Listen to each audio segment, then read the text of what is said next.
Thanks for tuning in to the HR Uprising podcast. I'm your host, Lucinda. The HR Uprising is focused on helping forward-thinking people professionals deliver real lasting value in their organisations. I'm a chartered psychologist, speaker and trainer, and recently authored the best-selling business book, How to Be a Change Superhero. My day job is founder and CEO of software and training business Actus. This gives me the opportunity to work with other businesses like yours. We are focused on building a better workplace for people wherever they are located, with the help of our performance, learning and talent management software and our training and consultancy services. Every week on the podcast, I will be covering different topics and challenges, joined by relevant experts and real-life people professionals. Thank you so much for tuning in. I really hope you enjoy and get value from this week's episode.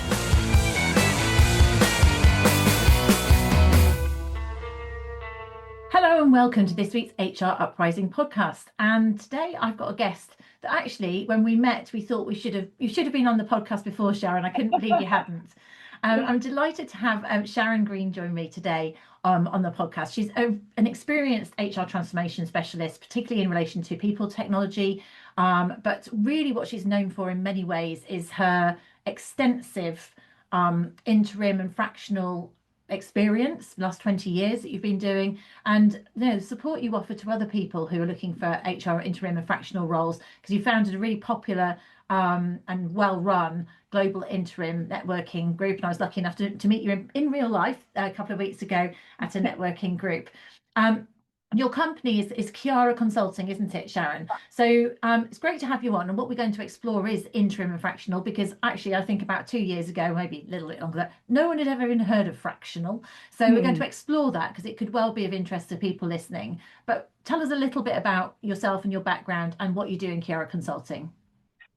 Oh, yes. So I set up Chiara Consultancy about, I think 20 years. I might be celebrating my 20-year anniversary. So before that, I crossed sectors in my role.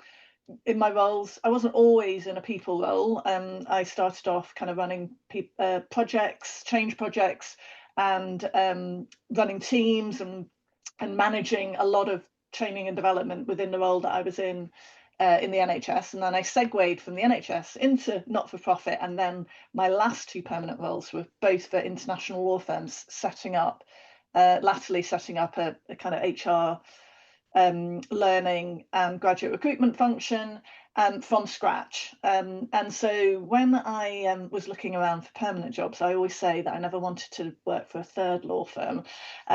No offence to lawyers listening, but I just felt that I wanted a bit of a change. And because I'd moved sectors in my permanent career, I was looking for that kind of experience. And I set up and launched my interim career. And that was 20 years ago, and I've been doing it ever since. And I've had the good fortune to work for a range of clients across a range of sectors. And my main areas of work are around people change and transformation, people technology, because usually change for the last 15 years has involved some kind of tech element, I find. Yeah. And then wrapping up the whole human experience, so the people experience of what that's like. So how do we bring our people with us? How do we lead, develop them, and involve and engage them in change and technology? So that's the kind of stuff that I do for my day job.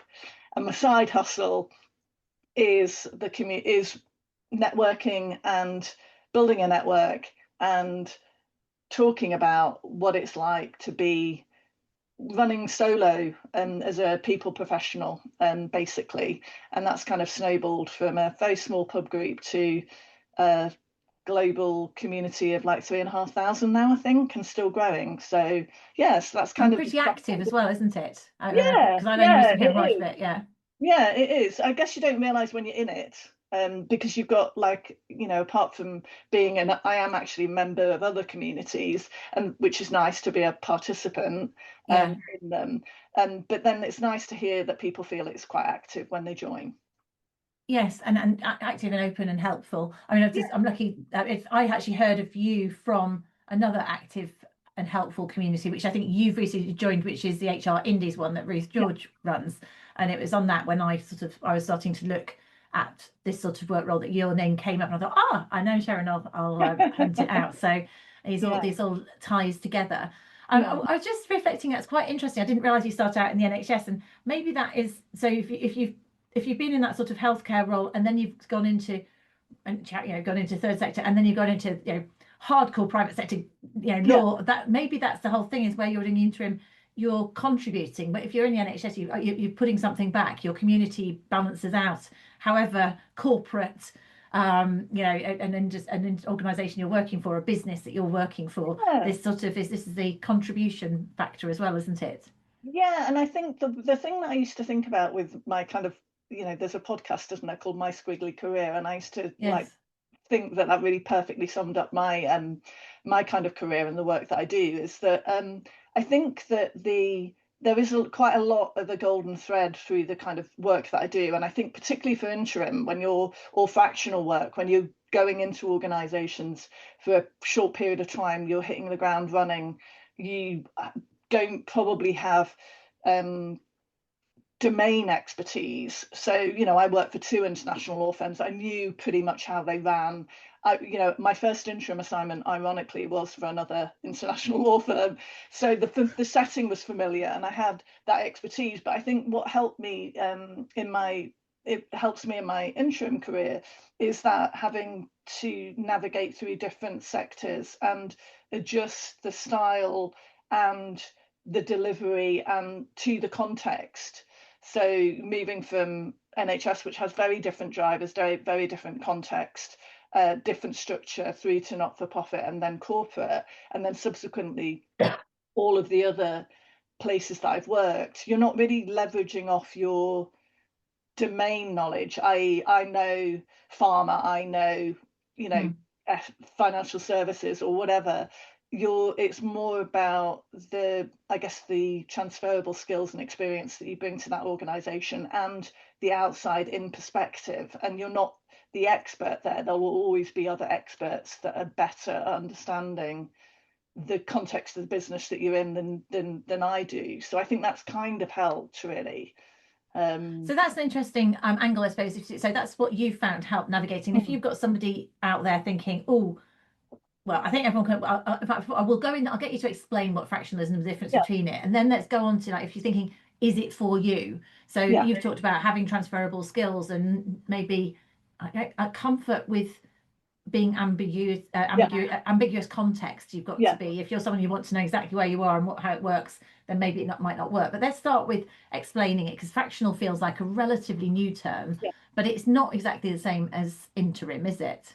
Yeah, I mean, I always I've got this, because I'm rubbish at remembering quotes, like exact word quotes. It's just not one of my things. But one of the things that I really like to refer back to when I think about what is an interim, which is something I still kind of have to explain sometimes. If I say, oh, what people will say, what do you do? And I say, oh, I'm a professional interim qualified coach, whatever. Then I think if we start with interim first, I think that's helpful. And the one that the explanation I really like is the Association of Professional Interims, which says interim managers are a senior level external resource working short term. They have a proven track record, a depth of experience to draw from, and are experienced at solving complex problems and delivering solutions to business critical issues fast. So that, for me, kind of encapsulates what an interim does. And I think fractional, you're right, is kind of like new kid on the block when it comes to a term. But I think that sometimes the difference for me with fractional is you might be almost like akin to a bit like a NED, like a non-executive director, so a senior level professional, and you might have several long-term, or like 3 or 4 long-term clients running alongside each other in a transparent and open way, where you are their HR director, for example, or you're their chief technical officer. In a business of the size probably that couldn't afford your skills and expertise and doesn't need them full time, but does want the comfort of having a long-term arrangement with an individual who can bring those skills to the business for where they're at and follow them through that journey. Whereas I think for interim, in its purest sense, is really probably going into a team, working alongside the permanent team, adding capability and capacity for a defined period of time. So it's probably unlikely to be that long-term engagement piece, whereas I think fractional is more in that space. That's how I would kind of define it, really. And I think it feels like interim is quite often more project driven, or covering an absence, as opposed to fractional. Like you say, it's more about the state of the business, the growth stage or the position of that business, that they can't afford a full-time resource, and they're not going to it's not the same as having someone on a retained HR, which is more transactional stuff. It's more of the strategic bit, isn't it? Like complement it. Yeah, I think if you're thinking, like, I mean, I've had a few clients where I've gone in and been their kind of interim lead, where they're looking for a kind of, where they're going through a lot of change, but they're really looking for somebody in the people space that can just pick up pretty much anything that comes across the desk. And they're not in that steady state where they're really looking for that transactional outsourced HR person, for which there are lots of great people in the market that pick that work up. And in that sense, sometimes they've kind of gone, well, we really would like to recruit a permanent person. And I'm like, I think you're going to be a bit stuck, because you don't, for a permanent HR director, the kind of work that you've got on offer here isn't going to keep them busy. They're going to have to delve into a lot of the detail. They're going to, if you're really looking for probably this fractional resource that. So you might go in as an interim, sort of sort it out, get your head around it. It's almost not firefighting is the right thing, but it's just pull it all together, define it, and deal with whatever's there. And then the status quo might be the long-term solution might be having a fractional. It could be, or they might go for the fractional first. I mean, this is all, if you're thinking about it from the client's shoes, from an employer perspective, this is all about looking for that, seeking that holy grail of like the flexible workforce planning idea. You don't have to have permanent people. It really is about where the organization is at and what they need, and for how long they might need it, as to what the arrangement might be. It's so I mean, so basically it's a bit of a vendor. There's blurring, there's differences, but there's a blurring. Just the word that came to my mind, which I was wondering why it's not with interim. Also, I think about people who've worked in things like project management, and they wouldn't necessarily say interim, they say they're contractors. So they go from various contracts, but it's kind of the same thing, isn't it? It's just. I think, I mean, I'm a bit like, I don't get too hung up on the name. I mean, if somebody asked me what I would do, I would say I'm a professional interim. I feel that sets the kind of tone for what I'm doing. It's not too fancy. That kind of speaks to me. But I think the contractor piece, I think the reason why I avoid that term particularly is that I think it's very common in the IT space. It feels a little bit more like the kind of gap fill scenario that you were talking about at the start. That doesn't really speak to me when I'm talking about change. Usually that it might be a bit more like I'm, I don't know, pulled in for a specific specialism. Like in IT, it might be I'm a software developer that particularly develops this piece of software. So it feels a little bit. It's more leadership than potentially interim with that than the contractor. It's not senior, but it's quite hands-on maybe. Yeah, for me, there's one of the juggling things when you're interim, or you're potentially this might be fractional, might not fit so well, is that people are paying for the experience of understanding the strategic direction of the business, having been there, done that, seen a variety of things, and be able to, I guess, pass muster at a senior level and be just dropped in and comfortable with that. But also, I'm not precious about rolling up my sleeves and having to do some like getting your hands dirty and really getting in there. Whereas I think that so you're paying for that kind of ability to be able to flex and across that span, which is quite wide, so I think that's the difference for me. So this, do we think it's, I know we've had a conversation last week, it's actually at the moment people looking at fractional roles or interim roles, they've coined it a soft market at the moment. So right now it's maybe there aren't so many roles, but broadly, has fractional HR grown, or is it just that we're more aware of it? I think it's really difficult to, to talk about whether things grow or shrink, because really that's it's like a perception. I mean, I was looking at some of the surveys that are out there, with the surveys of the market. As we're recording this, I've literally just done this year's annual survey for the Institute of Interim Management. So they send out a survey every year. They've been doing it, I think it's this, if I'm right, I think it's the 16th year that they've been doing it this year. And so they'll survey their people who are on their database to get a snapshot of what the market's like. Usually in the UK, there's another survey in Europe. There's actually a couple of surveys in Europe that do that within their own markets. So then you'll get a snapshot of what people are saying about their experience of the market, whether they see the type of work that they're doing growing, expanding, staying the same. I mean, some of that is sentiment, some of it is based on how many billable days they've done that year, or how many clients they've had across what kind of sectors, etc. So I think that I would say that interim and, I mean, fractional has definitely come onto the block.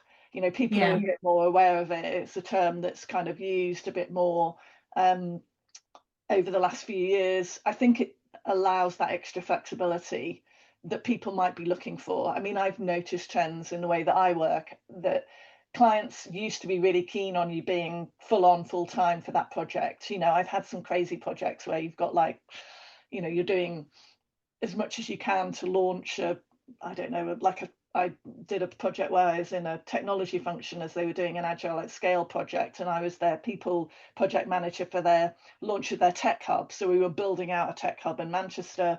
It was pretty full on hectic, and there would been no real appetite in that business for me to be less than 5 days dedicated to the project, even though there was flexibility about the work in lots of ways, more so than a permanent person. They needed that, whereas I think now you can open up more conversations about how much time do you need, can we flex that time depending on how busy the project might be. At the start you might need more time. When we're going out to a tender, for example, on a people tech software, you don't need me so much being in your office and costing you money. We can dial down the hours for that, or keep it ticking over, and so you can have much more transparent conversations, I think, for clients, partly to do with what they need and this idea of fractional, but also I think being mindful of budget, economy, all of the good stuff that you need to think about when you're running your own business, really. Yes, and so I suppose that is a good thing to go, is it for you? If someone's listening to this, is it something for you? And what traits do you think work for somebody who's going to thrive in an interim or a fractional capacity?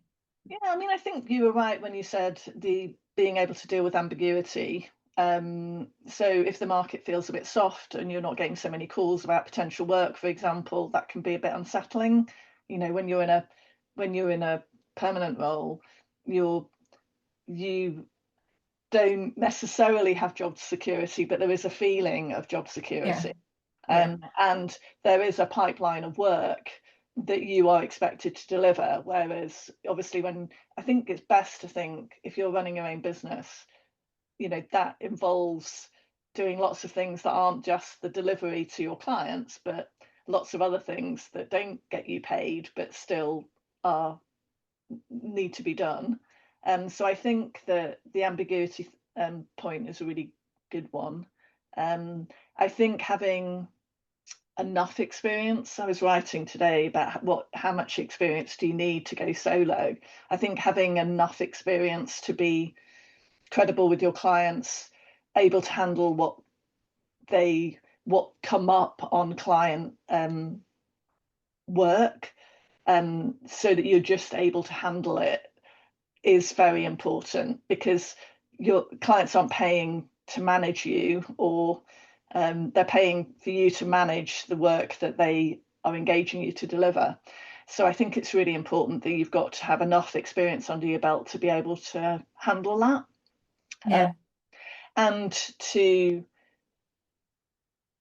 think about it as a total business of what you're delivering. So, which I think is one of the reasons that it's one of the best learning experiences I've had, is that part of being an interim or a fractional person. Yeah. So it's open to learning, and I suppose not being threatened by, so again, that's comfort, the ambiguity, not being threatened by not knowing anything. I was thinking we've also got to get in and get a sense of culture and build relationships at pace, kind of thing, haven't you? Definitely. Have you got any sort of tips for, how people can hit the ground running if they're going in? If you picked up your first fractional or interim role, what you do, before the role, the first few weeks, sort of thing.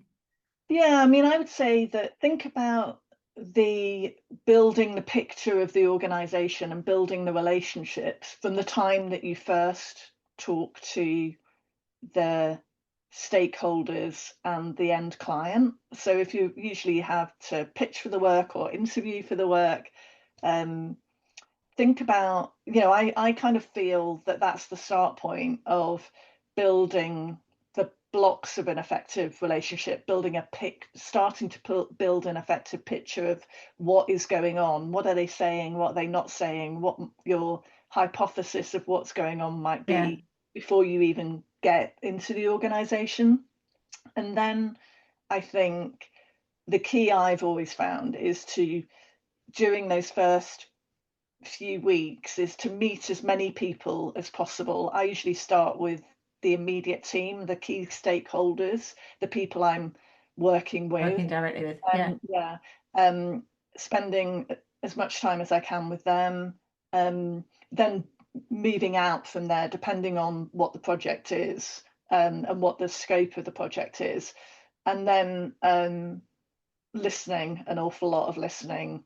You can tell I can talk, but it's about turning that off and really listening to what everything is like a clue as to what is going on, and helps to continue to build that picture and build those relationships.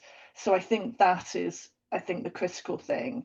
And then I always like to reflect back at a point to be discussed with the client, like, and dependent on the deadlines, to actually say, okay, I've done all of this. These are all of the people that I've met. This is what I'm hearing, and this is what I think we need to do. How does that align with what you think? are thinking? Because and I think that then starts to set the direction of where you're heading. So those are the things that I think really help you hit the ground running. And obviously, kind of, you have to induct yourself, work out the technology that you use, which is usually the way that another client has used it, and check in and make sure that you're. So you've got to be quite flexible then as well, haven't you? Because you've got to adapt to a different environment every time, and technology. And I approach that with a spirit of curiosity, really. I think I remember one time getting some really valuable feedback about, gosh, the first time I worked with this financial services client, and they'd been through a lot of change, and I remember getting some feedback about how many questions that I'd asked, and I thought, oh, I'm a qualified coach, questions are good, right? So I was a bit like, but this person felt the questions were quite probing and felt quite unsettled by them, and it was such valuable feedback, that they felt that they could tell me that, and also that it really helped me to see that sometimes less is more, and you need to build, and different people don't interrogate people. And that my questioning, open questions, they felt was quite sensitive, partly because of the context that they'd just been through, but also it just says about the culture, doesn't it? And also a little bit about having a new person in the team that they don't know, that's been appointed by somebody else to do a specific work. Some of that can feel quite threatening. Yes, in an environment of change and also into HR, people can be suspicious. Like, what are you into? Are you the Grim Reaper kind of thing? Yeah, I mean, and particularly change can have an automatic connotation with the not so nice stuff of organizing, of involving people, basically, and so the sensitivity, I think, and the kind of empathy for the situation is all part of the trust building, really. Yeah.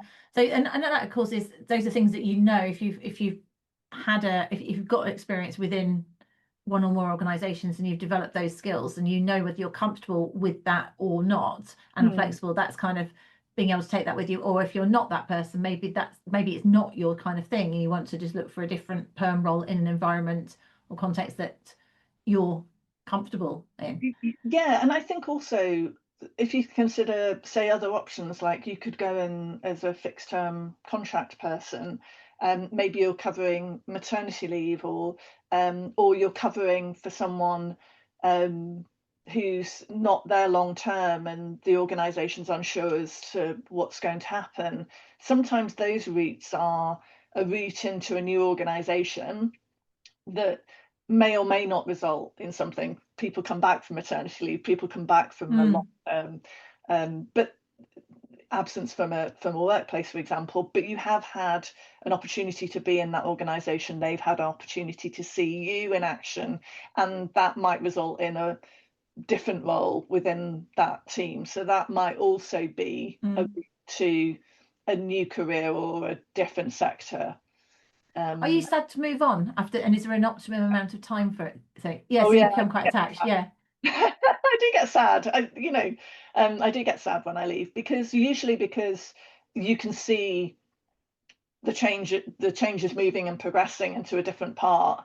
Often it's less sticky than it was at the start, when you're a bit like, oh, this is quite hairy. And also you build up relationships very quickly with people who have come to trust you, and there's an attachment there, and therefore the ending process. I write a lot about endings and about the things that I do when I'm ending a relationship with a client, just because that is part of the job, and doing a good job at the ending is just as important as doing that good job right at the start to build those trusting relationships. So I do get attached, and I think there is an optimum time. I think that, I remember once this tech hub role that I was doing was like 15 months, and I was like, I feel like I need to leave you now. My work is a bit like Mary Poppins. My work here is done, or Nanny McPhee, or whatever. Nanny McPhee, absolutely, yes. A little bit like that. Do your warts disappear as you get your teeth go to change, you get through the change? Not quite, but you kind of say, look, I think there is a period of helping the client feel comfortable with you leaving, and doing a really good handover, and making sure that the key parts are in place, so that things are the things that have been introduced or brought in are in a really good place. And so I get satisfaction from doing that, but I feel sad to leave. So I think I can see the passion for it, and I can see the fit, and the peaks and troughs and the ups and downs and the excitement and the challenge, and it's up for people, listeners out there, to know more about, to consider if it's for them. What I was thinking, just to close, Sharon, is if people want to get in touch with you, and particularly if they were interested in your interim group, maybe do you want to talk a little bit about that? So this passion project side hustle, the interim community, that's for people who are, the interim name is a bit of a legacy, but it's really for people who are working in a people space, whatever they're doing, like organizational development, reward, HR, whatever they badge themselves as, but who are working solo. So they're running their own business, for example. They're an interim, they're contractor, freelancer, coach, consultant, whatever their badge is. It's really a peer-to-peer learning and support community to connect people, to network, to hopefully help to get work. If we share leads that we see, etc., then they can reach out to me on LinkedIn. And I am Sharon Green Chiara on LinkedIn. We'll put those in the show notes as well. Yeah. And then they can search for me on LinkedIn under the HR interim networking community, and then ask to join. I do admin once a week, I have to say, because in amongst the paid stuff, but so and we connect and network on a fairly regular basis, virtually and in real life, for people who want to talk about the solo life and meet other people who are in the same space. So I went to in real life the first one I've been to a couple of weeks ago, and I was really some of the, like yourself, in terms of the experienced interims, were jaw-dropping, some of the jobs that people were just dealing with in a very sort of calm, collected, serene way. There's a couple of people at Santa Monica go, wow, okay, that's interesting. And then there are other people that have got niches or are looking for stuff. So I thought it was a really nice, relaxed and good opportunity to actually talk to people, some good connections made. So I definitely recommend it if someone listening to this is something that they would like to know more about. Yeah. So Sharon, it's been a pleasure. Really nice to have you on the podcast. Thank you for joining. And so we'll put you've already said how they can identify you on LinkedIn and put your notes there. So it's Chiara. You were saying, is it Italian? You said yes, it means clear. It means clear in Italian. So my strapline for my business is clear thinking people solutions, you see. So that's good to know. Fabulous. Thanks so much for coming on the HR Uprising. Pleasure. I really hope you found this week's episode useful and enjoyable. If you did, perhaps you could recommend us to a friend or colleague, or give us a review on your platform of choice. It really helps new listeners to find us. Now, you can access links to any of the information mentioned in this show via the website www.hruprising.com. Further free resources are also available at www.actus.co.uk. There you can also find out more about our software and training solutions. Finally, why not join our LinkedIn group, the HR Uprising, to share ideas and collaborate with other like-minded people professionals. Thank you for listening to the HR Uprising podcast.